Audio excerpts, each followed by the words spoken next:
ಕರ್ನಾಟಕ ರಾಜ್ಯಕ್ಕೆ ಹೆಸರುವಾಸಿಯಾದ ಉಸ್ಕೂರು ಮದ್ದೂರಮ್ಮ ಜಾತ್ರಾ ಮಹೋತ್ಸವ ಅಂಗವಾಗಿ ಆನೇಕಲ್ ತಾಲೂಕಿನ ಉಸ್ಕೂರು ಗ್ರಾಮದಲ್ಲಿ ಬಿಜೆಪಿ ಮುಖಂಡ ಉಸ್ಕೂರು ಶ್ರೀನಿವಾಸ್ ನೇತೃತ್ವದಲ್ಲಿ ರಸಮಂಜರಿ ಕಾರ್ಯಕ್ರಮ ಆಯೋಜನೆ ಮಾಡಲಾಗಿತ್ತು. ಇನ್ನು ಇದೇ ಸಂದರ್ಭದಲ್ಲಿ ಗಣ್ಯರು ಹಾಗೂ ಅತಿಥಿಗಳು ಉಸ್ಕೂರು ಮದ್ದೂರಮ್ಮ ದೇವಿಗೆ ವಿಶೇಷ ಪೂಜೆ ನೆರವೇರಿಸಿದರು. ಬಿಜೆಪಿ ಮುಖಂಡ ಉಸ್ಕೂರು ಶ್ರೀನಿವಾಸ್ ನೇತೃತ್ವದಲ್ಲಿ ನಡೆದ ರಸಮಂಜರಿ ಕಾರ್ಯಕ್ರಮಕ್ಕೆ ಬಿಜೆಪಿ ರಾಜ್ಯ ಉಪಾಧ್ಯಕ್ಷ ಬಿವೈ ವಿಜಯೇಂದ್ರರವರು ಉದ್ಘಾಟಿಸಿದರು. ಕಾರ್ಯಕ್ರಮದಲ್ಲಿ ಅವಧೂತ ವಿನಯ್ ಗುರೂಜಿ, ಕೇಂದ್ರ ಸಚಿವ ಎ ನಾರಾಯಣಸ್ವಾಮಿ, ವಿಧಾನ ಪರಿಷತ್ ಸದಸ್ಯ ಗೋಪಿನಾಥ್ ರೆಡ್ಡಿ, ಬಿಜೆಪಿಯ ಮರಿಸ್ವಾಮಿ, ಕೆವಿ ಶಿವಪ್ಪ, ಸುರೇಶ್ ರೆಡ್ಡಿ, ಸರ್ಜಾಪುರ ಮುನಿರಾಜು, ಹೊಸರೋಡ್ ಶ್ರೀನಿವಾಸ್ ರೆಡ್ಡಿ ಸೇರಿದಂತೆ ಬಿಜೆಪಿ ಮುಖಂಡರು ಹಾಗೂ ಕಾರ್ಯಕರ್ತರು ಹಾಗೂ ಉಸ್ಕೂರು ಗ್ರಾಮಸ್ಥರು ಭಾಗವಹಿಸಿದ್ದರು.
ಒಂದು ಪುರಾತನ ಕಾಲದ ಒಂದು ದೇವಿಯ ಒಂದು ಮಹಾತ್ಮೆ ಅಂದ್ರೆ ಇವತ್ತು ವಿಜಯೇಂದ್ರನವರು ಒಳಗೆ ಬಂದು ಪೂಜೆ ಮಾಡ್ತಾ ಇರೋ ಸಂದರ್ಭದಲ್ಲಿ ಹೂವಿನ ಪ್ರಸಾದ ಕೂಡ ದೇವಿ ಭಗವಂತ ಆಶೀರ್ವಾದ ಕೂಡ ಮಾಡಿದ್ದಾರೆ. ಈ ರಾಜ್ಯದ ಮುಖ್ಯಮಂತ್ರಿಗಳು ಹಾಗೆ ಆಗ್ತಾರೆ ಅಂತ ಈ ಸಂದರ್ಭದಲ್ಲಿ ನಾನು ಮತ್ತೊಂದ್ಸಲಿ ಕೂಡ ಆ ದೇವಿಯಲ್ಲಿ ಆಗಲಿ ಅಂತ ನಾನು ಕೇಳ್ಕೊಳ್ತೀನಿ. ಮತ್ತೆ ನಾವೆಲ್ಲ ಕೂಡ ಅವರಿಗೆ ಬೆನ್ನೆಲುಬಾಗಿ ನಿಂತ್ಕೊಂಡು ನಾವೆಲ್ಲ ಕೂಡ ಸದೃಢವಾಗಿ ನಾವೆಲ್ಲ ಕೂಡ ಅವ್ರ ಜೊತೆಲಿರಬೇಕು ಅಂತ ಈ ಸಂದರ್ಭದಲ್ಲಿ ನಿಮ್ಮೆಲ್ಲರಿಗೂ ಕೂಡ ಪ್ರಾರ್ಥನೆ ಮಾಡ್ಕೊತೀನಿ ಬಂಧುಗಳೇ. ಈ ಒಂದು ನಮ್ಮೆಲ್ಲ ಹಿಂದೂ ಧರ್ಮದ ಏನು ಪುರಾತನ ಕಾಲದಿಂದ ಬಂದಿರತಕ್ಕಂಥ ಆಚರಣೆಗಳು ಇವೆಲ್ಲ ಕೂಡ ನಾವೆಲ್ಲ ಹಿಂದೂಗಳು ಇವತ್ತೆಲ್ಲ ಕೇಸರಿಮಯ ಮಾಡಿಕೊಂಡು ಇಡೀ ದೇಶದಲ್ಲಿ ಸನ್ಮಾನ್ಯ ನರೇಂದ್ರ ಮೋದಿ ಅವರಿಂದ ಹಿಡಿದು ನಮ್ಮ ರಾಜ್ಯದ ಮಾಜಿ ಮುಖ್ಯಮಂತ್ರಿಗಳಾದ ಯಡಿಯೂರಪ್ಪಾಜಿ ಅವರು ಅವರ ಒಂದು ಆಶಾ ಈ ಭಾಗದಲ್ಲಿ ಇರ್ತಕ್ಕಂಥ ಎಲ್ಲರೂ ನಾಯಕರು ಕೂಡ ನಮ್ಮ ಕೇಂದ್ರ ಸಚಿವರಾದಂಥ ನಾರಾಯಣಸ್ವಾಮಿ ಅವರು ಕೂಡ ಈಗಾಗಲೇ ಆಗಮಿಸ್ತಾರೆ. ಅವರು ಕೂಡ ಅವರ ಒಂದು ನೇತೃತ್ವದಲ್ಲಿ ಈ ಕಾರ್ಯಕ್ರಮಗಳು ಅಚ್ಚುಕಟ್ಟಾಗಿ ನಡ್ಕೊಂಡು ಬರ್ತಾ ಇದ್ದಾವೆ. ಮುಂದಿನ ದಿನಗಳಲ್ಲಿ ಇನ್ನು ಅತಿ ಹೆಚ್ಚು ಈ ಒಂದು ಕಾರ್ಯಕ್ರಮಕ್ಕೆ ನಾವೆಲ್ಲ ಕೂಡ ಮೆರುಗು ತರೋಣ. ಮತ್ತೆ ಜಾತ್ರೆ ಏನು ನಡೀತಾ ಇದೆ, 4 ದಿನಗಳ ಒಂದು ಜಾತ್ರೆ ಮಹೋತ್ಸವ ನಾವೆಲ್ಲ ಈ ಭಾಗದಲ್ಲಿ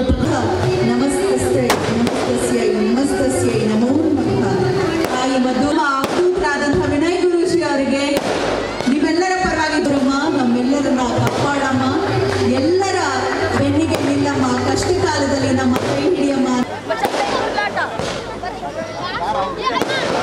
ನೀವು ಧ್ಯಾನಿಸಿ ಅಥವಾ ಅವಳನ್ನ ನೆನಪಿಸ್ಕೊಳ್ಳಿ ಸಾಕು, ಕಷ್ಟ ಮಂಜಿನ ಹದಿಯಂತೆ ಕರಗಿ ನೀರಾಗುತ್ತೆ. ಕಷ್ಟವೆಲ್ಲವೂ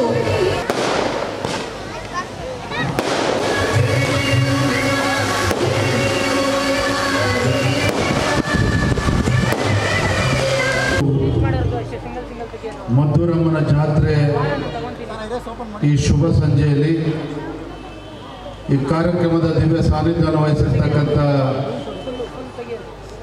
ಅವಧೂತರಾಗಿರ್ತಕ್ಕಂಥ ವಿನಯ್ ಗುರೂಜಿಯವರ ಪಾದಗಳಲ್ಲಿ ಭಕ್ತಿಪೂರ್ವಕ ಪ್ರಣಾಮಗಳನ್ನು ಸಲ್ಲಿಸುತ್ತಾ ಈ ಕಾರ್ಯಕ್ರಮದ ನೇತೃತ್ವವನ್ನು ವಹಿಸಿಕೊಂಡಿರ್ತಕ್ಕಂಥ ಮುಖಂಡರಾಗಿರ್ತಕ್ಕಂಥ ಸನ್ಮಾನ್ಯ ಶ್ರೀ ಶ್ರೀನಿವಾಸರವರೇ, ವಿಧಾನ ಪರಿಷತ್ ಸದಸ್ಯರು ಹಿರಿಯರು ಆಗಿರ್ತಕ್ಕಂಥ ಸನ್ಮಾನ್ಯ ಶ್ರೀ ಗೋಪಿನಾಥ್ ರೆಡ್ಡಿ ಅವರೇ, ಕೆ ವಿ ಶಿವಪ್ಪನವರೇ, ಮುನಿರಾಜು ಗೌಡ್ರೆ, ಮರಿಸ್ವಾಮಿ ಅವರೇ, ಪುಡಿ ವಿಜಯಕುಮಾರ್ ಅವರೇ, ತಿರುಕುಮಾರ್ ಅವರೇ, ಪುಷ್ಪ ಮಂಜುನಾಥ್ ಅವರೇ, ಶ್ರೀನಿವಾಸ್ ಅವರೇ, ರಾಜಾರೆಡ್ಡಿ ಅವರೇ, ಸುರೇಶ್ ರೆಡ್ಡಿ ಅವರೇ, ಗೋವಿಂದ ರೆಡ್ಡಿ ಅವರೇ, ಅಂಜನಪ್ಪನವರೇ, ಗೋಪಾಲ್ ಅವರೇ, ವೇದಿಕೆ ಮೇಲೆ ಆಸೀನರಾಗಿರ್ತಕ್ಕಂಥ ಎಲ್ಲ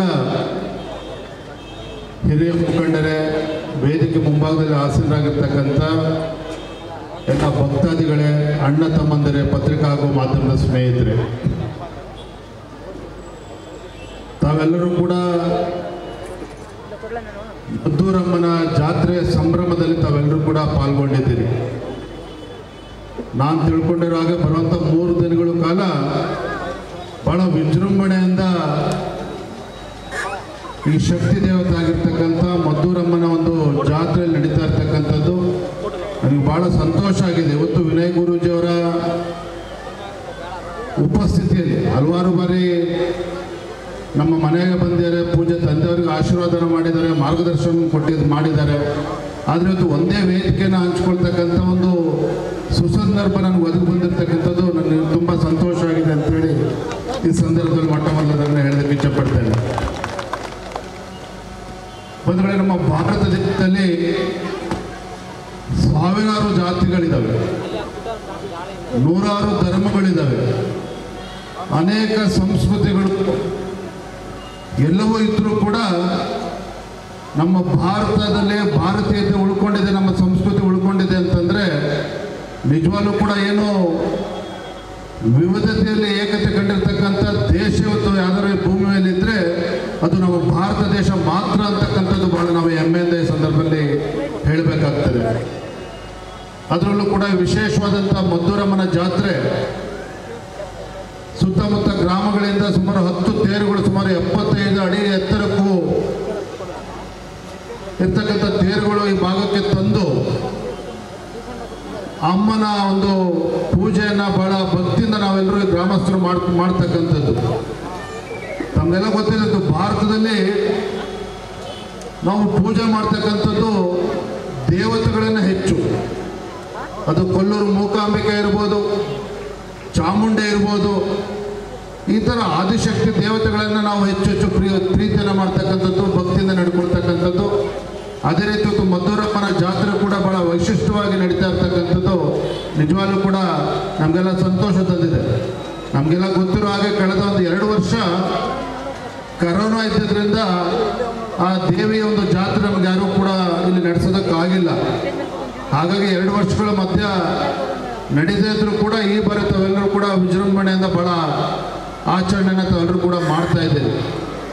ನಮ್ಗೆ ಬಹಳ ಸಂತೋಷ ಜೊತೆ ಪೂಜೆ ತಂದೆಯವರಾಗಿರ್ತಕ್ಕಂಥ ಸನ್ಮಾನ್ಯ BS ಯಡಿಯೂರಪ್ಪನವರು ಕೂಡ ಕರ್ನಾಟಕ ರಾಜ್ಯದಲ್ಲಿ ಯಾವುದೇ ದೇವಸ್ಥಾನಕ್ಕೆ ಹೋದರೂ ಕೂಡ ಯಡಿಯೂರಪ್ಪನ ನೆನೆಸ್ಕೊತಾರೆ. ಕಾರಣ ಅಂತಂದರೆ ಪೂಜೆ ತಂದೆಯವರು ರಾಜ್ಯದ ಮುಖ್ಯಮಂತ್ರಿ ಇದ್ದಂಥ ಸಂದರ್ಭದಲ್ಲಿ ರಾಜ್ಯದ ಮೂಲೆ ಮೂಲೆಯಲ್ಲಿರ್ತಕ್ಕಂಥ ಎಲ್ಲ ದೇವಸ್ಥಾನಗಳಿಗೂ ಕೂಡ ಆ ದೇವಸ್ಥಾನಗಳಿಗೆ ಇವತ್ತು ಸರ್ಕಾರದಿಂದ ಅನುದಾನವನ್ನು ಕೊಟ್ಟು ಆ ದೇವಸ್ಥಾನಗಳನ್ನು ಉದ್ಧಾರ ಮಾಡ್ತಕ್ಕಂಥ ಕೆಲಸ ಸನ್ಮಾನ್ಯ ಯಡಿಯೂರಪ್ಪ ರಾಜ್ಯದ ಮುಖ್ಯಮಂತ್ರಿಯಾಗಿ ಮಾಡಿರ್ತಕ್ಕಂಥದ್ದು.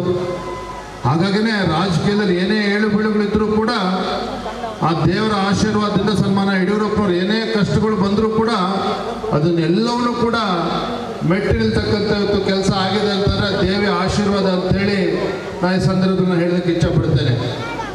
ಹಾಗಾಗಿ ವಿಶೇಷವಾದಂಥ ಸಂದರ್ಭ ಇವತ್ತು, ವಿಶೇಷವಾದ ಸಂದರ್ಭದಲ್ಲಿ ಇವತ್ತು ವಿನಯ್ ಗುರೂಜಿಗಳು ಕೂಡ ಬಂದಂಥ ಸಂದರ್ಭದಲ್ಲಿ ಅವರ ಮಾತುಗಳನ್ನು ಕೂಡ ತಾವು ಕೇಳಬೇಕು ಅಂತೇಳಿ ಭಾಳ ಕಾತರದಿಂದ ಕಾಯ್ತಾ ಇದ್ದಾರೆ.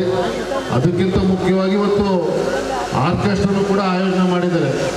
ಪುಷ್ಪ ಮಂಜುನಾಥ್ ಅವರು ಇಲ್ಲೇ ಇದ್ದಾರೆ, ಆರ್ಕೆಸ್ಟ್ರನ್ನು ಕೂಡ ಆಯೋಜನೆ ಮಾಡಿದ್ದಾರೆ. ಹಾಗಾಗಿ ಇವತ್ತು ನಾನು ಜಾಸ್ತಿ ಮಾತಾಡೋಕೆ ಹೋದರೆ ಶಿವಪೂಜೆ ಕರಡಿ ಬಂದಂಗೆ ಆಗ್ತದೆ. ಹಾಗಾಗಿ ನಾನು ಜಾಸ್ತಿ ಮಾತಾಡೋಕ್ಕೆ ಇಷ್ಟಪಡೋದಿಲ್ಲ. ಬರುವಂಥ ದಿನಗಳಲ್ಲಿ ನಾನು ಕೂಡ ಈ ಭಾಗದಲ್ಲಿ ಹೆಚ್ಚೆಚ್ಚು ಓಡಾಡಿ ಆ ದೇವಿಯ ಆಶೀರ್ವಾದವನ್ನು ಪಡ್ಕೊಳ್ತಕ್ಕಂಥ ಕೆಲಸ ನಾನು ಕೂಡ ಮಾಡ್ತೇನೆ ಅಂತೇಳಿ ಸಂದರ್ಭದಲ್ಲಿ ಹೇಳ್ತಾ, ಆಗಲೇ ಹೇಳಿದಾಗ ಕರೋನಾ ಮಧ್ಯೆನೂ ಕೂಡ ಇವತ್ತು ನಾವೆಲ್ಲರೂ ಕೂಡ ದೇವಿ ಮುಂದೆ ಯಾವ ಕರೋನಾ ಬಂದರೂ ಏನೂ ಇಲ್ಲ. ಅಂದರೆ ದೇವರು ಅಂದರೆ ಅಷ್ಟೊಂದು ಭಕ್ತಿ. ಅದರಲ್ಲೂ ಕೂಡ ಮದ್ದೂರಮ್ಮ ಅಂತಂದರೆ ಅನೇಕ ವರ್ಷಗಳಿಂದ, ಯಾಕಂದರೆ ಐತಿಹಾಸಿಕ ಈ ದೇವರು ಮದ್ದೂರಮ್ಮ ಏನಿದೆ, ಇವತ್ತು ಅನೇಕ ಜನ ನಮ್ಮ ತಾಯಂದಿರು ಹರಕೆಯನ್ನು ಹೊತ್ಕೊಂಡು ಈ ಭಾಗದಿಂದ ಹೆಣ್ಮಕ್ಳು ಬೇರೆ ಕಡೆ ಮದುವೆಯಾಗಿ ಹೋದರೂ ಕೂಡ ಪ್ರತಿ ವರ್ಷ ಬಂದು ಈ ದೇವಿಯಲ್ಲಿ ಪೂಜೆಯನ್ನು ಮಾಡಿಕೊಂಡು ಅವ್ರ ಹರಕೆನ ತೀರಿಸ್ಕೊಂಡು ಹೋಗ್ತಕ್ಕಂಥ ಕೆಲಸ ಕೂಡ ಆಗ್ತಾ ಇರ್ತಕ್ಕಂಥ ನಾವೆಲ್ಲ ಕೇಳ್ಕೊಂಡು ಬಂದಿದ್ದೀವಿ. ಹಾಗಾಗಿ ದೇವಿ ಎಷ್ಟು ಶಕ್ತಿ ದೇವತೆ ಅಂತಕ್ಕಂಥದ್ದು ನಮ್ಮ ಏನು ಗ್ರಾಮಸ್ಥರು ಯಾವ ರೀತಿ ನಡ್ಕೊತಾರೆ ಅದರಲ್ಲೇ ಕೂಡ ಗೊತ್ತಾಗ್ತದೆ. ಹಾಗಾಗಿ ಆ ದೇವಿಯ ಆಶೀರ್ವಾದ ನಮ್ಮೆಲ್ಲರ ಸುತ್ತಮುತ್ತಲ ಗ್ರಾಮಗಳ ನಮ್ಮೆಲ್ಲರ ಜನರ, ರೈತರ ವಿಶೇಷವಾಗಿ ನಮ್ಮೆಲ್ಲರ ಮೇಲೆ ಕರುಣೆ ಇರಲಿ, ಸಕಾಲದಲ್ಲಿ ಮಳೆ ಬೆಳೆ ಆಗಲಿ, ನಮ್ಮೆಲ್ಲ ಜನರ ಒಂದು ಆರೋಗ್ಯ ಐಶ್ವರ್ಯ ಕಾಪಾಡ್ತಕ್ಕಂಥ ಕೆಲಸ ಆ ದೇವಿಯಿಂದ ಆಗಲಿ ಅಂತೇಳಿ ಸಂದರ್ಭದಲ್ಲಿ ನಮ್ಮೆಲ್ಲರ ಪರವಾಗಿ ನಾನು ಕೂಡ ಪ್ರಾರ್ಥನೆಯನ್ನು ಮಾಡಿ ನನ್ನ ಮಾತುಗಳಿಗೆ ವಿರಾಮಗಳನ್ನು ಹೇಳ್ತೇನೆ. ಹಾಗೆ ಕಳೆದ 2 ವರ್ಷಗಳಿಂದ ಏನು ಒಂದು ಜಾತ್ರೆ ನಡೆಯಲಿಲ್ಲ. ಆದರೆ ಈ ಬಾರಿ ಎಲ್ಲರೂ ಕೂಡ ಸೇರಿ ಮತ್ತೊಂದು ಬಾರಿ ಈ ಭಾಗದಲ್ಲಿ ಒಂದು ವೈಭವಪೂರ್ಣವಾಗಿರ್ತಕ್ಕಂಥ ಧಾರ್ಮಿಕ ಕಾರ್ಯಕ್ರಮಗಳನ್ನು ಒಳಗಿರ್ತಕ್ಕಂಥ ನಮ್ಮೆಲ್ಲರ ಒಗ್ಗಟ್ಟಿನ ಪ್ರತಿಷ್ಠೆಯಾಗಿ ಇವತ್ತು ಈ ಮದ್ದೂರಮ್ಮ ಜಾತ್ರೆಯನ್ನು ನಾವು ಇಲ್ಲಿ ಸೇರಿ ಮಾತಾಡ್ತಾ ಇದ್ದೇವೆ. ನಾವೆಲ್ಲರೂ ಭಾಗವಹಿಸಿದ್ದೇವೆ. ಅದ್ದೂರಿಯಾಗಿರ್ತಕ್ಕಂಥ ಒಂದು ಉದ್ಘಾಟನೆಯನ್ನು ವಿಜಯೇಂದ್ರ ಅವರು ನಡೆಸಿಕೊಟ್ಟಿದ್ದಾರೆ. ಈ ಎಲ್ಲದರ ಹಿನ್ನೆಲೆಯಲ್ಲಿ ಈ ಜಾತ್ರೆಯ ಮುಖಾಂತರ ಭಾರತೀಯ ಚಿಂತನೆಗಳನ್ನು, ಭಾರತೀಯ ಸಂಸ್ಕೃತಿಯನ್ನು ಒಂದು ಜೀವಂತವಾಗಿರ್ತಕ್ಕಂತಹ ಈ ಜಾತ್ರೆಗಳ ಮುಖಾಂತರ ಸಮಾಜದಲ್ಲಿ ಒಂದು ಸಾಮರಸ್ಯವನ್ನು, ಸಮನ್ವಯವನ್ನು ಮತ್ತು ಧಾರ್ಮಿಕ ಕಾರ್ಯಕ್ರಮಗಳ ಮುಖಾಂತರ ನಮ್ಮೆಲ್ಲರನ್ನು ಒಗ್ಗೂಡಿಸ್ತಕ್ಕಂಥ ತಾಯಿ ಮದ್ದೂರಮ್ಮನ ಆಶೀರ್ವಾದ ನಿಮ್ಮೆಲ್ಲರಿಗೂ ಇರಲಿ. ಈ ಒಂದು ಕಾರ್ಯಕ್ರಮದ ಮುಖಾಂತರ ಏನು ಒಂದು ಹೊಸ ಬೆಳಕು ಇವತ್ತು ನಮ್ಮೆಲ್ಲರಿಗೂ ಕೊಡಲಿ ಅಂತ ಹೇಳ್ತಾ, ಈ ಒಂದು ಅತ್ಯಂತ ಬಹುದೊಡ್ಡವಾಗಿರ್ತಕ್ಕಂಥ ಉಸ್ಕೂರಿನಲ್ಲಿ ನಡೀತಕ್ಕಂಥ ಈ ಜಾತ್ರೆಗೆ ನಮಗೂ ಕೂಡ ಅವಕಾಶ ಮಾಡಿಕೊಟ್ಟಂಥ ಎಲ್ಲ ಆಯೋಜಕರಿಗೆ ವಂದಿಸಿ, ಈ ಎಲ್ಲ ಕಾರ್ಯಕ್ರಮಗಳು ಯಶಸ್ಸಾಗಲಿ, ತಾಯಿ ಮದ್ದೂರಮ್ಮನ ಆಶೀರ್ವಾದದಿಂದ ಒಳ್ಳೆ ಮಳೆ ಬೆಳೆ ಎಲ್ಲ ಆಗಲಿ ಅಂತ ಹೇಳ್ತಾ ಈ ಒಂದು ಕಾರ್ಯಕ್ರಮದಲ್ಲಿ ನನಗೆ ಅವಕಾಶ ಕೊಟ್ಟರು. ನಿಧಯ ಸರ್ವವಿದ್ಯಾನ ದಕ್ಷಿಣಾಮೂರ್ತಯೇ ನಮಃ. ಶ್ರುತಿಸ್ಮೃತಿಪುರಾಣಾನ ಆಲಯ ಕರುಣಾಲಯ ನಮಾಮಿ ಭಗವತ್ಪಾದ ಶಂಕರದ್ಲೋಕಶಂಕರ. ಓಂ ಸತ್ಯಬ್ರಹ್ಮಾಯ ವಿದ್ಮಹೆ ಅಹಿಂಸಾ ಬೋಧಕಾಯ ಧೀಮಹಿ ತನ್ನೋ ಗಾಂಧಿ ಪ್ರಚೋದಯಾತ್. ಈ ಊರು ನನಗೆ ಹೊಸ್ತು.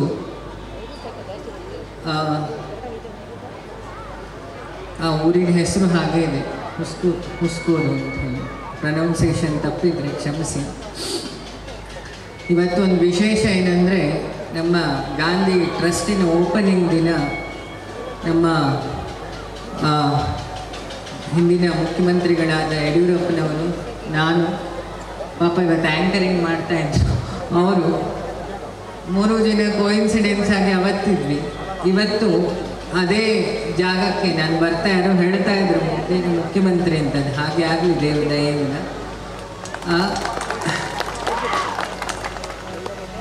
ಇವತ್ತು ಅವರ ಮಗ, ನಾನು ಮತ್ತು ಆ್ಯಂಕರಿಂಗ್ ಸೇರಿ ಅವ್ರು 3 ಜನ ಮತ್ತೆ ಸೇರಿದ್ದೀನಿ ಇಲ್ಲಿ.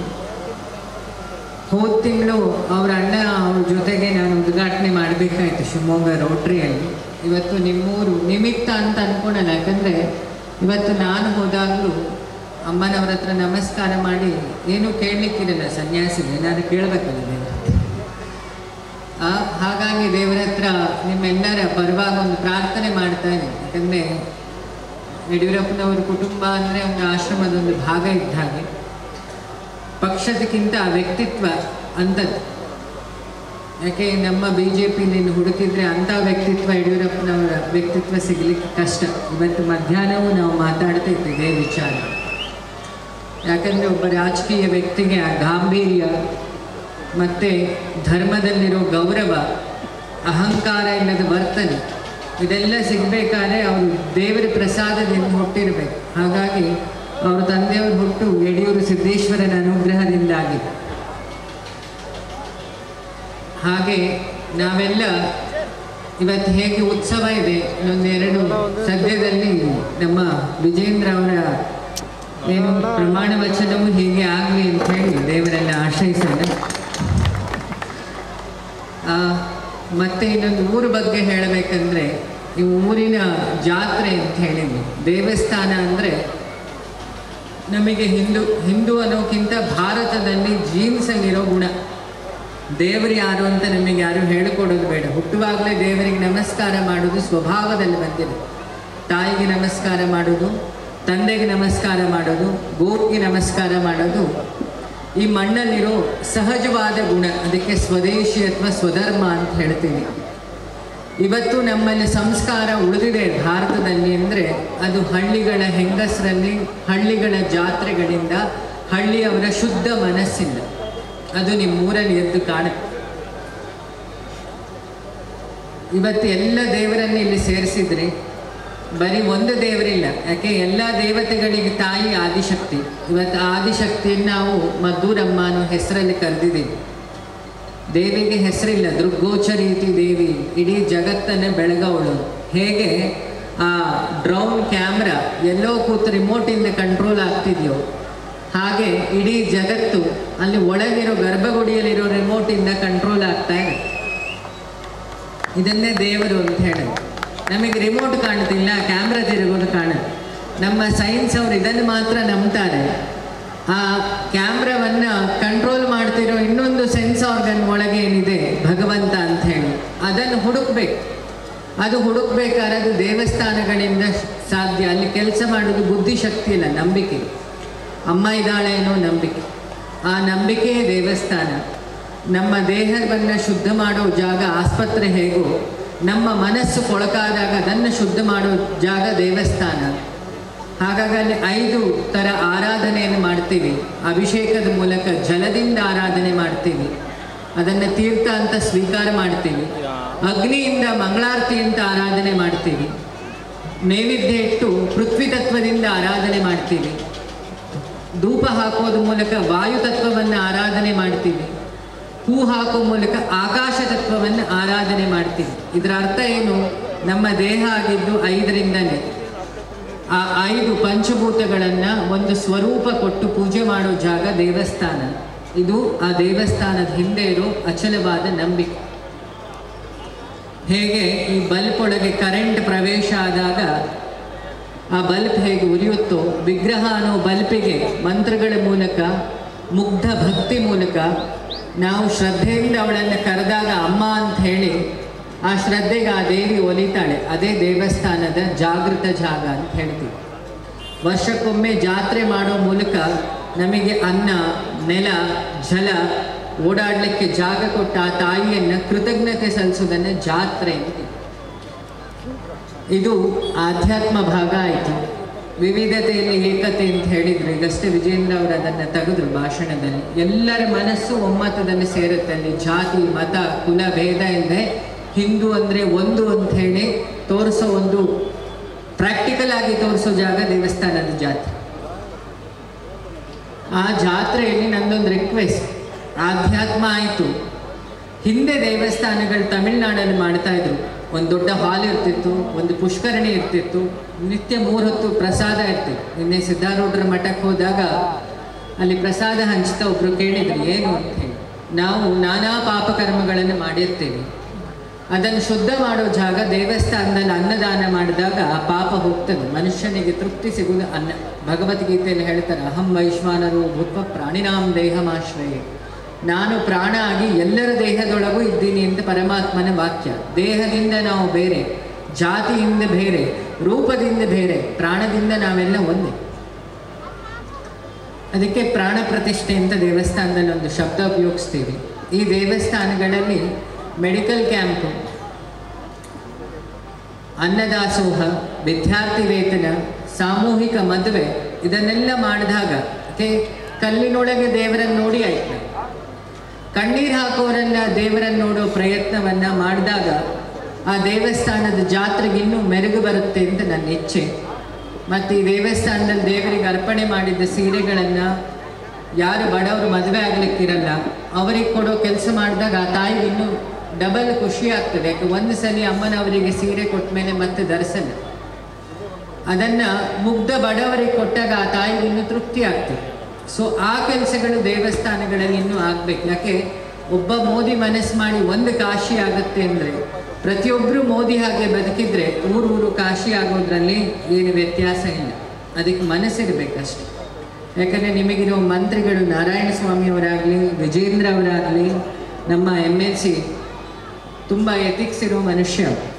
ನಾನಿವತ್ತು ನೋಡಿದ್ದು, ಅವ್ರ ಬಗ್ಗೆ ಕೇಳಿದ್ದೆ, ಗೋಪಿನಾಥ್ ಅವರ ಬಗ್ಗೆ. ಸೊ ಎಲ್ಲರೂ ಅಸೆಟ್ಟೇ ನಿಮಗೆ. ಪಕ್ಷಾತೀತವಾಗಿ ಅವರ ವ್ಯಕ್ತಿತ್ವ ದೊಡ್ಡ ಅಸೆಟ್. ಆ ಅಸೆಟ್ಗಳಿನ್ನೂ ಅದನ್ನು ಉಪಯೋಗಿಸ್ಕೊಳ್ಳಿ. ಯಾಕಂದರೆ ಮಾಧ್ಯಮವನ್ನು ಕೊಟ್ಟಿದ್ದಾರೆ ಭಗವಂತ. ಈ ಹಳ್ಳಿಯನ್ನು ಮಾದರಿ ಮಾಡೋ ಪ್ರಯತ್ನ ಮಾಡುವ, ಮನೋರಂಜನೆ ಜೊತೆಗೆ ಇನ್ನೊಬ್ಬರ ಮನಸ್ಸಿನ ನೋವನ್ನು ನಿವಾರಣೆ ಮಾಡೋ ಕೆಲಸವು ಈ ಜಾತ್ರೋತ್ಸವದಲ್ಲಿ ನೆಕ್ಸ್ಟ್ ಆಗಲಿ. ಯಾಕಂದರೆ ನಾವು ಮಾದರಿ ಆಗಬೇಕು. ಸರ್ವೇ ಜನ ಸುಖಿನೋ ಭವಂತು ಅನ್ನೋದು ಹಿಂದೂ ಧರ್ಮದ ಮೂಲ ಸಿದ್ಧಾಂತ. ಹೇಗೆ ಆರ್ಕೆಸ್ಟ್ರಾವನ್ನು ಪ್ರೀತಿಸಿ ಕಲಾವಿದರಿಗೆ ನಾವು ಸಪೋರ್ಟ್ ಮಾಡ್ತೀವಿ, ಅದೇ ಥರ ಅಳಲಲ್ಲಿರೋವರನ್ನು ಪ್ರೀತಿಸಿ ಧರ್ಮಕ್ಕೂ ಸಪೋರ್ಟ್ ಮಾಡೋ ಕೆಲಸ ಮಾಡೋಣ. ಈ ಪ್ರೋಗ್ರಾಮ್ಗಳು ಅದಕ್ಕೆ ಸಾಕ್ಷಿ ಆಗಲಿ ಅಂತ ಹೇಳ್ತಾ, ಎಲ್ಲರಿಗೂ ದೇವರು ಒಳ್ಳೇದು ಮಾಡಲಿ. ನಾನೇನು ಜ್ಞಾನಿ ಅಲ್ಲ, ನಾನು ಯಾವಾಗಲೂ ಹೇಳೋನು, ಎಲ್ಲರ ಕಾಲು ಧೂಳಾಗಲಿಕ್ಕೂ ಇದಕ್ಕೆ ಯೋಗ್ಯತೆ ಇಲ್ಲ. ಭಗವಂತ ಏನೋ ಮಾತಾಡಿಸ್ತಾ ಇದ್ದಾನೆ. ಈ ಮೈಕನ್ನು ಹೇಗೆ ಕರೆಂಟ್ ಆಪ್ರೇಟ್ ಮಾಡ್ತಿದೆ, ಈ ದೇಹ ಅನ್ನೋ ಮೈಕನ್ನು ಅಮ್ಮನವರು ಅವಳದ್ದೇನೋ ಹೇಳಿಸ್ಲಿಕ್ಕಿದ್ರೆ ಆಪ್ರೇಟ್ ಮಾಡ್ತಿರ್ತಾರೆ. ಹಾಗಾಗಿ ನಮ್ಮ ಮಾತಲ್ಲಿ, ಆಂಗಿಕದಲ್ಲಿ ಏನಾದರೂ ನೋವಿದ್ರೆ ದಯಮಾಡಿ ಕ್ಷಮಿಸಿ. ಈ ಹಳ್ಳಿಲಿ ಸಾಮಾಜಿಕ ಕೆಲಸಗಳು ಆಗಲಿ. ಮುಂದಿನ ಜಾತ್ರೆ ಟೈಮಲ್ಲಿ, ಈ ಜಾತ್ರೆ ಎಲ್ಲ ಆದಮೇಲೆ ನಿನ್ನೆ ಶಿಶುನಾಳ್ ಶರೀಫರ ಸಮಾಧಿಗೆ ಹೋಗಿದ್ದೆ. ತುಂಬ ಅಲ್ಲಿ ಕಸ ಆಗಿತ್ತು. ನಾವು ಹೋಗಿ ಅದನ್ನು ಕ್ಲೀನ್ ಮಾಡಿ ಬಂದೆ. ಆಮೇಲೆ ಸ್ವಲ್ಪ ಮಟ್ಟಿಗೆ ಮತ್ತು ಉಳಿದ ವಾಲಂಟಿಯರ್ಸಿಗೆ ಅದನ್ನು ಕಂಟಿನ್ಯೂ ಮಾಡಿ ಅಂತ ಹೇಳಿದೆ. ನಾಳೆ ಜಾತ್ರೆ ಆದಮೇಲೆ ಹೆತ್ತ ತಾಯಿ ನಮಗೆಲ್ಲ, ದೇಹದಿಂದ ಜನ್ಮ ಕೊಟ್ಟವಳು ಅವಳು, ಜೀವನ ಕೊಟ್ಟ ತಾಯಿ ನಿಮ್ಮ ಮಧುರಮ್ಮ, ಈ ಊರು ಜನ. ಆ ಜೀವನ ಕೊಟ್ಟ ತಾಯಿ ಜಾಗ ಕೊಳಕಾಗಬಾರ್ದು. ಹಾಗಾಗಿ 4-5 ದಿನ ಜಾತ್ರೆ ಆದಮೇಲೆ ನಾವೆಲ್ಲ ಸೇರಿ ಇದನ್ನು ಕ್ಲೀನ್ ಮಾಡೋಣ. ಆ ದೇವಿ ಜಾಗವನ್ನು ಶುಚಿಯಾಗಿಡೋಣ. ಆವಾಗ ನಿಜವಾಗ್ಲೂ ನಮ್ಮ ಧರ್ಮ ನಿಜವಾಗ್ಲೂ ಉಳಿಯುತ್ತೆ. ಇಲ್ಲ ಧರ್ಮ ಭಾಷಣ ಆಗಿಬಿಡುತ್ತೆ. ಪ್ರವಚನದಿಂದ ಪ್ರಪಂಚ ಬದಲಾಗಲ್ಲ, ಪರಿವರ್ತನೆಯಿಂದಾಗತ್ತೆ. ಸೊ ನಾವೆಲ್ಲ ಪರಿವರ್ತನಾ ಕೆಲಸವನ್ನು, ಯಾಕೆ ದೇವರು ಒಳ್ಳೆ ಪ್ರಧಾನಿಯನ್ನು ಕೊಟ್ಟಿದ್ದಾರೆ. ಯಾರೋ ಹೇಳಿದರು ಶಿವಾಜಿ ತೀರ್ ಹೋಗಿದ್ದಾರೆ. ಶಿವಾಜಿ ತೀರ್ ಹೋಗಲಿಲ್ಲ, ಶಿವಾಜಿ ಮೋದಿ ಆಗಿ ನಮ್ಮ ಜೊತೆಗೆ ಇದ್ದಾರೆ. ದೇವರು ನಿಮಗೆ ಶಿವಾಜಿಯನ್ನು ಕೊಟ್ಟಿದ್ದಾರೆ. ಹಾಗಾಗಿ ಆ ಶಿವಾಜಿ ಕನಸನ್ನು ನಾವೆಲ್ಲ ನನಸು ಮಾಡೋಣ ಅಂತ ಹೇಳ್ತಾ, ಜಾತ್ರೆಯ ಪ್ರಯುಕ್ತ ದೇವಿಯ ದರ್ಶನಕ್ಕೆ ಏನು ಧಾರ್ಮಿಕ ನೆಲೆಗಟ್ಟಿನ ಈ ಭೂಮಿಯಲ್ಲಿ ಧಾರ್ಮಿಕ ಜೀವನ ಪದ್ಧತಿ ಇಡೀ ವಿಶ್ವಕ್ಕೆ ಮಾದರಿ. ವಿಶ್ವ ಭಾರತದ ಸಂಸ್ಕೃತಿಯನ್ನು ನೋಡ್ತಾ ಇದೆ. ಧರ್ಮಾಧಾರದ ಮೇಲೆ ಅದಾದ ಮೇಲೆ ರಚನೆಯಾದಂಥ ಸಂವಿಧಾನ ಒಂದು ಕಡೆ ಆದರೆ, ಧರ್ಮಾಧಾರದ ಮೇಲೆ ಧಾರ್ಮಿಕತೆಗೂ ಧರ್ಮಕ್ಕೂ ಭಾಳ ವ್ಯತ್ಯಾಸ ಇದೆ. ಧಾರ್ಮಿಕತೆ ತಾನು ನಂಬದಂಥ ದೇವರನ್ನು ಆರಾಧನೆ ಮಾಡೋದು. ಧರ್ಮ ಸಮಾಜಕ್ಕೆ ಅವಶ್ಯಕತೆ ಇರ್ತಕ್ಕಂಥ ಮಾನವೀಯತೆಯ ಮೌಲ್ಯಗಳಿಂದ ಕೂಡಿರ್ತಕ್ಕಂಥ ಜೀವನ ಪದ್ಧತಿಯನ್ನು, ತನ್ನ ನಡೆ ನುಡಿಯನ್ನು ತೋರಿಸ್ಕೊಡೋದು. ಈ ದಿಕ್ಕಿನಲ್ಲಿ ಇವತ್ತು ವಿಶೇಷವಾಗಿ ಇಂಥ ಕಾರ್ಯಕ್ರಮಕ್ಕೆ ನಮ್ಮ ವಿನಯ್ ಗುರೂಜಿಯವರು, ನಮ್ಮ ವಿಜೇಂದ್ರದವರು, ಮರಿಯಪ್ಪನವರು, ನಮ್ಮ ಗೋಪಿನಾಥ್ ರೆಡ್ಡಿರವರು, ವೇದಿಕೆ ಮೇಲೆ ಅನೇಕ ಮುಖಂಡರು, ಈಗ ಮುಂದಾಜರವರು, ನಮ್ಮ ಶಿವಪ್ಪನವರು, ಎಲ್ಲ ಮುಖಂಡರು, ಅಥವಾ ಶ್ರೀನಿವಾಸ್ ಅವರು, ನಮ್ಮ ಗೋವಿಂದ್ ಶೆಟ್ಟಿ, ಎಲ್ಲ ನಮ್ಮ ಮುಖಂಡರ ಆಶೀರ್ವಾದಾಗಿದ್ದಾರೆ. ಎಲ್ಲರಿಗಾಗಲೇ ಮಾತಾಡಿದ್ದಾರೆ, ಹೆಚ್ಚು ಮಾತಾಡೋ ಅವಶ್ಯಕತೆ ಇಲ್ಲ. ಆದರೆ ಅನೇಕ ಚರ್ಚೆಗಳು ಧರ್ಮದ ಮೇಲೆ ನಡೀತಾ ಇದೆ. ಸ್ಪೃಶ್ಯ ಅಸ್ಪೃಶ್ಯದ ಬಗ್ಗೆ ಚರ್ಚೆಗಳು ನಡೀತದೆ. ಇಡೀ ಕ್ಷೇತ್ರದ ಬೆಂಗಳೂರು ಜಿಲ್ಲೆಯ ಆನೇಕಲ್ ತಾಲೂಕಿನ ಉಸ್ಕೂರು ಮಾರಮ್ಮ ಜಾತ್ರೆ, ಮಧುರಮ್ಮ ಜಾತ್ರೆ ವಿಶೇಷ ಅಂತ ಹೇಳಿದ್ರೆ ದಲಿತರ ಮತ್ತು ಮೇಲ್ವರ್ಗದ ಎರಡೂ ವರ್ಗ ಸೇರಿ ಒಂದು ಧರ್ಮದ ಜಾತ್ರೆ ಆಚರಣೆ ಮಾಡ್ತಾ ಇರೋದು ಇಡೀ ರಾಜ್ಯಕ್ಕೆ ಒಂದು ಮಾದರಿ. ಮಧುರಮ್ಮ ಜಾತ್ರೆಯನ್ನ, ಅಲ್ಲಿ ಪೂಜೆಯನ್ನ, ಆರಾಧನೆಯನ್ನ ದಲಿತರು ಮಾಡ್ತಾರೆ. ದಲಿತರ ಜವಾಬ್ದಾರಿಯನ್ನು ತೆಗೆದುಕೊಳ್ತಾರೆ. ದೇವಸ್ಥಾನದ ಒಳಗಡೆಗೆ ದೇವರನ್ನು ಯಾವ ರೀತಿ ಆರಾಧನೆ ಮಾಡಬೇಕು, ದೇವರ ಆರಾಧನೆಯಿಂದ ಇಡೀ ಸಮಾಜಕ್ಕೆ, ಈ ಭಾಗಕ್ಕೆ ದೇವರ ಕರುಣೆ ಇರಬೇಕಂತೇಳಿ ಆರಾಧನೆ ಮಾಡ್ತಾರೆ. ಆದರೆ ಈ ಕ್ಷೇತ್ರದ ಸುತ್ತಮುತ್ತಲು ಬೆಂಗಳೂರು ದಕ್ಷಿಣ ಇರ್ಬೋದು, ಆನೇಕಲ್ ಇರ್ಬೋದು, ಉತ್ತರ ಇರ್ಬೋದು, ಈ ಭಾಗದಲ್ಲಿ ತಂದ ಎಲ್ಲ ಹಳ್ಳಿಗಳ ಮೇಲ್ವರ್ಗದ ಜನ ಈ ಜಾತ್ರೆಯನ್ನ ಆ ಸಮಾಜ ದೇವರ ಪೂಜೆ ಮಾಡ್ತಾರೆ ಅನ್ನೋದಕ್ಕಿಂತ ಈ ಜಾತ್ರೆ ನಮ್ಮ ದೇವಿ ಅಂತೇಳಿ ವಿಜೃಂಭಣೆಯ ಕಾರ್ಯಕ್ರಮ ಆಗ್ತದೆ. ಅದು ದಾಖಲೆಯ ಕಾರ್ಯಕ್ರಮ ಆಗ್ತಾ ಇತ್ತು.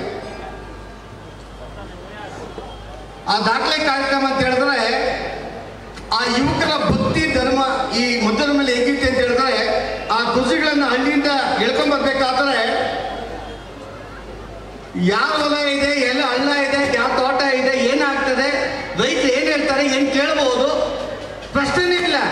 ದೇವ್ರು ಎಲ್ಲಿ ಕರ್ಕೊಂಡು ಹೋಗ್ತಾರೆ ಅಂತೇಳಿ ಆ ಮೈ ಮೇಲೆ ದೇವರು ಬರೋ ರೀತಿಯಲ್ಲಿ ಮಧುರಮ್ಮ ಮೈ ಮೇಲೆ ಬಂದ್ಬಿಟ್ಟಿದ್ದಾರೆ. ಇಡೀ ಸಮಾಜಕ್ಕೆ ಆಕೆಯ ಆಶೀರ್ವಾದ ಬೇಕಾಗಿದೆ ಅಂತೇಳಿ ಎಲ್ಲ ಯುವಕರು ಭಾಗವಹಿಸ್ತಾ ಇದ್ರು. ಅಂತ ಈ ಒಂದು ಜಾತ್ರೆ ಮೊನ್ನೆ ಒಂದು ದುರ್ಗದಲ್ಲಿ ಒಂದು ಕಾರ್ಯಕ್ರಮ ಇತ್ತು. 5 ಲಕ್ಷ ಜನ ಸೇರಿದ್ರು.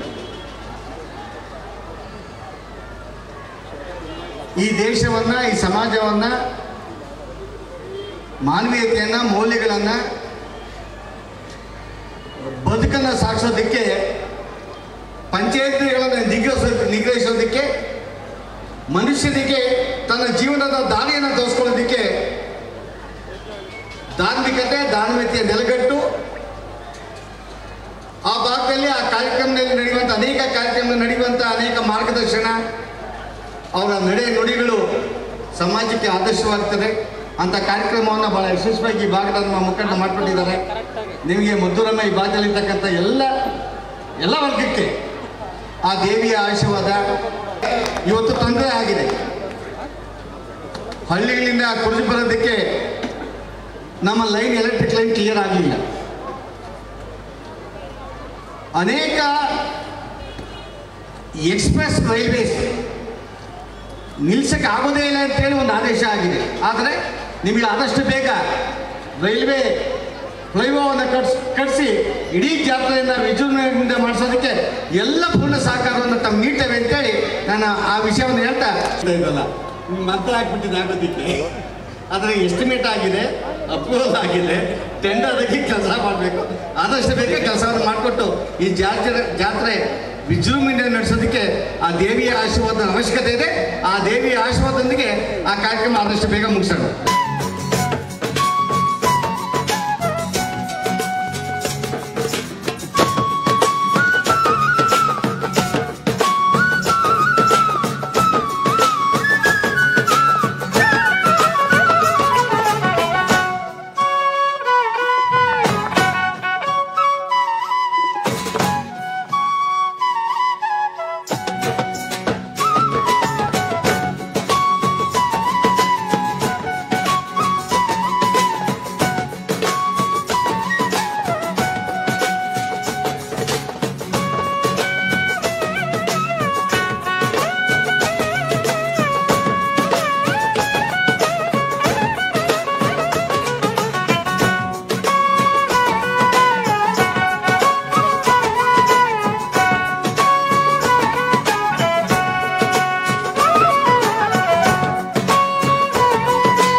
ಏನಿವತ್ತು ಪ್ರತಿ ವರ್ಷದಂತೆ ಈ ವರ್ಷ ನಾನು 2-3 ವರ್ಷದಿಂದ ಕೊರೋನಾ ಬಂದು ನಾವು ಜಾತ್ರೆ ನಿಲ್ಲಿಸಿದ್ವಿ. ಈ ವರ್ಷ ಮತ್ತೆ ಮೊದಲಿನಂತೆ ಈ ವರ್ಷದಿಂದ ಮತ್ತೆ ಕೊರೋನಾ ತೊಲಗಲಿ, ಮತ್ತು ಹಿಂದೆ ಯಾವಾಗಲೂ ನಡ್ಕೊಂಬಂದಂಥ ಸುಮಾರು ನಮ್ಮ ಮುತ್ತಾತನ ಕಾಲಗಳಿಂದ ಟಿಪ್ಪು ಸುಲ್ತಾನ್ ಕಾಲದಿಂದನೂ ಈ ಮದ್ದೂರಮ್ಮನ ಜಾತ್ರೆ ನಡ್ಕೊಂಬರ್ತಾ ಇರೋದು. 2 ವರ್ಷದಿಂದ ಕೊರೋನಾ ಬಂದಿರೋ ಕಾರಣ ಕಾರ್ಯಕ್ರಮ ನಿಂತೋಗಿತ್ತು. ಈಗ ಈ ವರ್ಷ ಪ್ರತಿ ವರ್ಷ ಮಾಡ್ದಂಗೆ ನಾವು 30 ವರ್ಷಗಳಿಂದ ಈ ಕಾರ್ಯಕ್ರಮವನ್ನು ಉದ್ಘಾಟನೆ ಮಾಡ್ಕೊಂಡು ಬರ್ತಾನೇ ಇದ್ದೀವಿ. ಅದೇ ರೀತಿ ಈ ವರ್ಷ ನಮ್ಮ ಮಾನ್ಯ ರಾಜ ಹುಲಿ ಅಂತ ಅನಿಸ್ಕೊಂಡಿರೋಂತಹ BS ಯಡಿಯೂರಪ್ಪಜಿ ಅವರ ಮಗವರು ಬಂದು, ಹಾಗೂ ನಮ್ಮ ಎ ನಾರಾಯಣಸ್ವಾಮಿ ಅಣ್ಣನವರು, ಹಾಗೂ ನಮ್ಮ ಗೋಪಿನಾಥ್ ರೆಡ್ಡಿ ಅಣ್ಣನವರು, ಅದಕ್ಕಿಂತ ಹೆಚ್ಚಿನವಾಗಿ ನಮ್ಮ ವಿನಯ್ ಗುರೂಜಿಯವರು, ಅವಧೂತ ವಿನಯ್ ಗುರೂಜಿಯವರು ಬಂದು ನಮ್ಮ ಕಾರ್ಯಕ್ರಮವನ್ನು ತುಂಬ ಯಶಸ್ವಿ ಮಾಡಿಕೊಟ್ಟಿದ್ದಾರೆ. ಅವರೆಲ್ಲರಿಗೂ ಈ ಊರಿನ ಜನತೆ ಪರವಾಗಿ ಹಾಗೂ ಮದ್ದೂರಮ್ಮ ಆಶೀರ್ವಾದ ಅವರಿಗಿರಲಿ ಅಂಥೇಳಿ ನಮ್ಮ ಈ ಗ್ರಾಮಸ್ಥರಿಗೆ ಇನ್ನು ಮುಂದೆ ಯಾವುದೇ ರೀತಿ ಕೊರೋನಾ ಆಗಲಿ, ಗ್ರಾಮಸ್ಥರ ಇಡೀ ದೇಶಕ್ಕೆ, ಇಡೀ ಪ್ರಪಂಚಕ್ಕೆ ಕೊರೋನಾ ತೊಲಗಲಿ, ಯಾವುದೇ ರೀತಿ ಅಡಚಣೆ ಆಗದೆ ಪ್ರತಿ ವರ್ಷದಂತೆ ಇನ್ನು ಮುಂದೆ ಪ್ರತಿ ವರ್ಷ ಮದ್ದೂರಮ್ಮನ ಜಾತ್ರೆ ನಡಿಬೇಕಂತೇಳಿ ತಮ್ಮಲ್ಲಿ ಎಲ್ಲರಿಗೂ ಬಂದು ಸಹಕಾರ ಮಾಡಿರುವಂತಹ ಎಲ್ಲ ರಾಜಕೀಯ ವ್ಯಕ್ತಿಗಳಿರ್ಬೋದು, ಹಾಗೂ ವೇದಿಕೆ ಮೇಲೆ ಕುಳಿತಿರುವಂತಹ ಎಲ್ಲ ರಾಜಕೀಯ ನಾಯಕರುಗಳಿರ್ಬೋದು, ಹಾಗೂ ವೇದಿಕೆ ಮುಂಭಾಗ ಇರುವ ಎಲ್ಲ ಊರಿನ ಜನತೆಗಳು ಹಾಗೂ ಎಲ್ಲ ಬಂದು ಕಾರ್ಯಕ್ರಮವನ್ನು ಯಶಸ್ವಿಗೊಳಿಸಿದ್ದಕ್ಕೆ ಎಲ್ರಿಗೂ ಅಭಿನಂದನೆಗಳು. ಇವತ್ತಿನ ದಿವಸ ಇಡೀ ಉಸ್ಕೂರು ಗ್ರಾಮ ಮದ್ದೂರಮ್ಮಮಯವಾಗಿತ್ತು. ಈ ಒಂದು ಶ್ರೀ ಕ್ಷೇತ್ರದಲ್ಲಿ 3 ವರ್ಷದಿಂದ ಈ ಒಂದು ಕೊರೋನಾ ಮಹಾಮಾರಿ ಕಾಯಿಲೆಯಿಂದ ನಿಂತೋಗಿತ್ತಂದರೆ ಪೂಜೆ ಪುರಸ್ಕಾರ ನಡೀತಾ ಇತ್ತು. ಆದರೆ ಈ ಥರ ಸಾರ್ವಜನಿಕವಾಗಿ ಕಾರ್ಯಕ್ರಮಗಳು ನಡೀತಾ ಇರಲಿಲ್ಲ. ಇವತ್ತಿನ ದಿವಸ ಗುರೂಜಿಯವರು ಇರಬೇಕು, ಮತ್ತು ನಮ್ಮ ನಾರಾಯಣಸ್ವಾಮಣ್ಣವರು ಇರ್ಬೋದು, ಮತ್ತು ರಾಜ ಹುಲಿ ಯಡಿಯೂರಪ್ಪನವರ ಮಗನಾದ ವಿಜೇಂದ್ರಣ್ಣವರು, ಮತ್ತು ಗೋಪಿನಾಥ್ ರೆಡ್ಡಿ ಅವರು, ಇನ್ನೂ ಹಲವಾರು ಪ್ರಮುಖರು ಈ ವೇದಿಕೆಯನ್ನು ಅಲಂಕರಿಸಿದರು. ಮತ್ತು ಇಲ್ಲಿ ಇವತ್ತಿನ ದಿವಸ ವಿಶೇಷ ಏನಂದರೆ ಸನ್ಮಾನ್ಯ ನಾರಾಯಣಸ್ವಾಮಣ್ಣವರು ಮತ್ತು ನಾವು ಭಕ್ತಾದಿಗಳ ಸಮ್ಮುಖದಲ್ಲಿ ವಿಜೇಂದ್ರಣ್ಣವ್ರಿಗೆ ಒಂದು ಮನವಿ ಕೊಟ್ಟಿದ್ದೀವಿ. ಅದು ಏನು ಮನವಿ ಅಂದರೆ, ಇಲ್ಲಿ 11 ತೇರುಗಳು ಬರ್ತದೆ, ಬೇರೆ ಕಡೆಯಿಂದ 6 ತೇರು ಇಲ್ಲಿ ಕರೆಂಟ್ ರೈಲ್ವೆ ಲೈನ್ ಆಗಿರೋದಕ್ಕೆ ಅದು ನಮಗೆ ಈ ಸಲ ಸ್ವಲ್ಪ ಪ್ರಾಬ್ಲಮ್ ಆಯಿತು.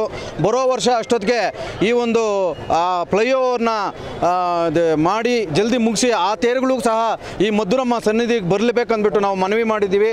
ಅವರು ಕೂಡ ಆಯಿತು ಅಂತ ಹೇಳಿದ್ದಾರೆ. ಮತ್ತು MP ನಾರಾಯಣಸ್ವಾಮಣ್ಣವರು ಕೂಡ ಮಾಡಿದ್ದಾರೆ. ನಾವು ಈ ಒಂದು ತೇರುಗಳು ಈ ಕಡೆ ಬರಬೇಕು, ಲೈನ್ ಇಳಿಸ್ಬೇಕು ಅಂದ್ಬಿಟ್ಟು ಸುಮಾರು 1 ತಿಂಗಳ ಕಾಲ ನಮ್ಮ ವೆಂಕಟೇಶ ಇರ್ಬೋದು, ಸೀನಣ್ಣ ಇರ್ಬೋದು, ಮತ್ತು ಹಲವಾರು ನಮ್ಮ ಕಾರ್ಯಕರ್ತರು ಎಲ್ಲ ಓಡಾಡಿ ಮಾಡ್ಕೊಂಡ್ಬಂದ್ವಿ. ಆದರೆ ಅದು ಆ ಥರ ಆಗೋದಿಲ್ಲ ಅಂದ್ಬಿಟ್ಟು ಬೋರ್ಡ್ ಕಮಿಟಿ ಅವರು ತೀರ್ಮಾನ ತಗೊಂಡ್ರು. ಈ ಒಂದು ಬೋರ್ಡ್ ಕಮಿಟಿನಲ್ಲಿ ಫ್ಲೈಓವರ್ ಸ್ಯಾಂಕ್ಷನ್ ಆಗಿದೆ, ಟೆಂಡರ್ ಪ್ರೋಗ್ರೆಸ್ಗೆ ಹೋಗುತ್ತೆ ನೆಕ್ಸ್ಟ್ ದಿನ. ಮತ್ತು ಇಲ್ಲಿ ಬಂದು ಎಲ್ಲ ಸಹಕರಿಸಿದ್ದಕ್ಕೆ ಎಲ್ಲ ಊರಿನ ಸುತ್ತಮುತ್ತ ಭಕ್ತಾದಿಗಳಿಗೆ ಮದ್ದೂರಮ್ಮ ಪರವಾಗಿ ಆರೋಗ್ಯ ಐಶ್ವರ್ಯ ಎಲ್ಲ ಕೊಡಲಿ, ಕೊರೋನಾ ಮುಕ್ತ ಭಾರತವಾಗಲಿ, ಕೊರೋನಾ ಮುಕ್ತ ವಿಶ್ವವಾಗಲಿ, ಆರ್ಥಿಕವಾಗಿ ಎಲ್ಲರೂ ಬೆಳೀಲಿ ಅಂತ ಮದ್ದೂರಮ್ಮಲ್ಲಿ ಪ್ರಾರ್ಥನೆ ಮಾಡ್ತೇನೆ.